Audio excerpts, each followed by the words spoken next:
Hello again. It is often asserted that Britain requires ever greater numbers of immigrants due to its ageing population.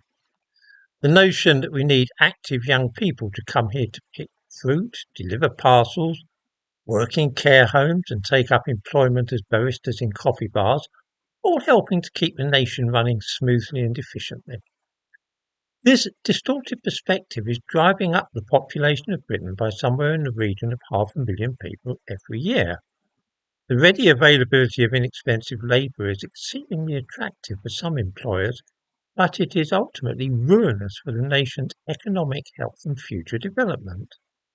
At first sight, this statement may appear strange.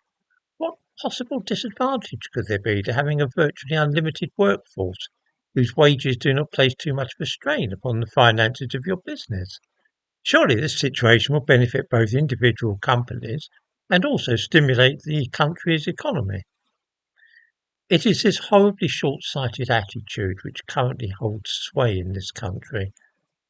The first thing to bear in mind is that as AI gathers pace, there are going to be far fewer jobs for anybody. Let's face it, even journalists and writers are going to find themselves out of work before long, because with just a few salient facts put in, AI can produce a beautifully crafted piece of writing on any subject you care to name. Most of the time, this stuff is better written and more literate than most of those who work for newspapers and magazines could turn out. I don't doubt for a moment that AI could do a better job of these videos which I knock out than I am able to manage. The same goes for a lot of schoolwork, with AI able to instruct students and guide them far more efficiently than a human teacher. You might need a person in the classroom for crowd control, but teaching as such will soon be entirely done by AI. This is already happening in some schools. The same goes for many universities. There will be mass redundancies in the future. For manual work, the future is pretty much the same.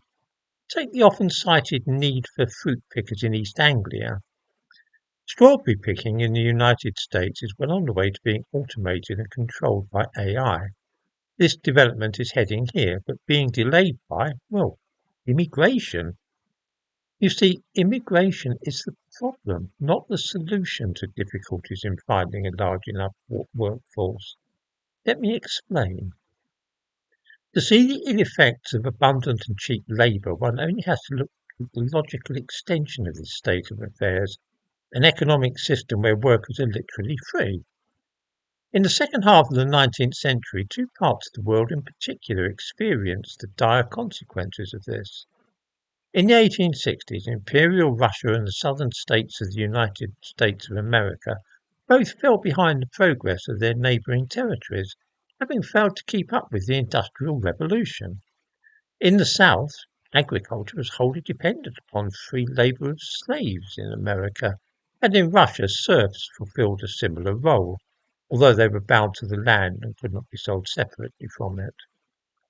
While other European countries mechanized and industrialized, Russia lagged behind, and in the US slave states there was no impetus to invent labor-saving devices.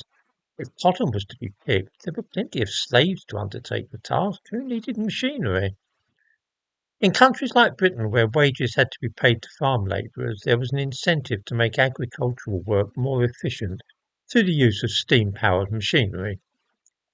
By the 1860s, steam ploughing had become a common practice on larger farms, greatly accelerating the process and lowering costs compared to work that relied solely on manpower and horses. Similar principles were adopted for harvesting crops. At one time, it was an incredibly labour-intensive task requiring multiple people using sickles or scythes. However, technology allowed for the invention of the modern combine harvester, which allows a single worker to harvest an entire field with no more effort than driving his car.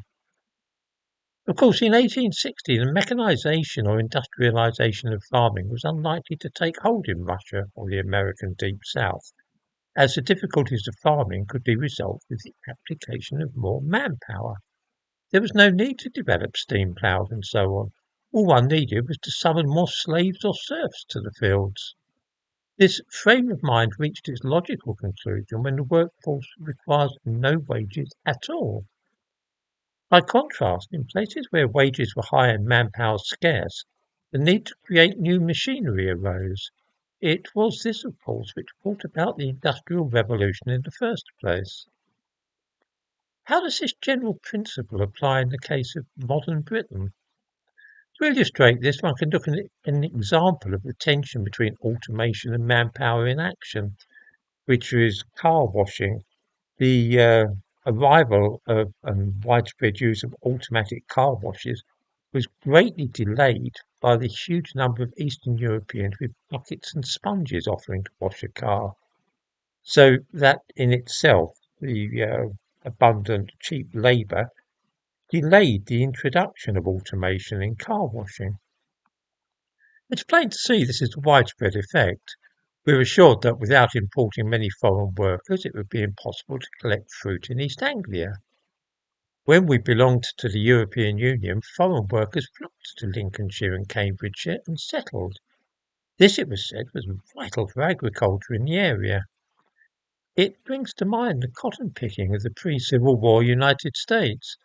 This work involved many slaves systematically picking the cotton from bushes and placing it in sacks over their shoulders.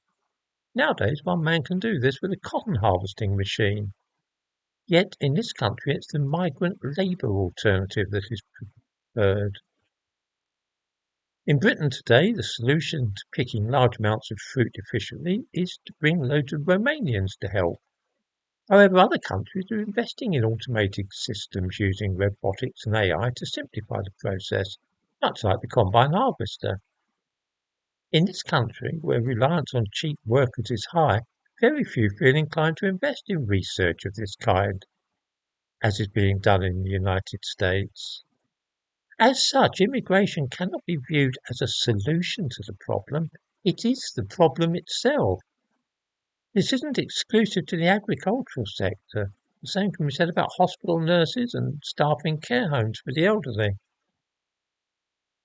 Part of the legend is that due to this country's ageing population, we will need a lot of Filipino nurses to look after all those old folk who are incapable or living independently or very ill.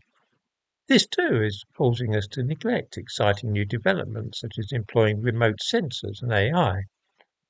The National Health Service is well aware that much of the routine work undertaken by nurses in hospitals, things such as taking pulses, measuring blood pressure, checking oxygen saturation levels and so on, can be done automatically without any human involvement at all.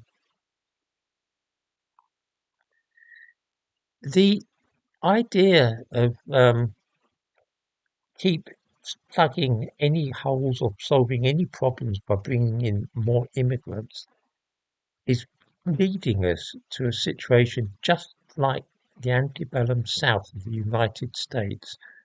It is an addiction to cheap labour which causes people to view increased manpower as a solution to any problem. As I say, the dependence on cheap labour imported through immigration in Britain discourages invention and exploration of new ways to accomplish routine work, whether in hospitals, farms, newspaper offices, or anywhere else. If we keep doing this, we risk falling behind the rest of the world, and we will end up in the same position as Tsarist Russia or the southern states of America in the mid-19th century, which is a scenario we should be striving to avoid, not halting sedulously by bringing in ever more immigrants to do routine work.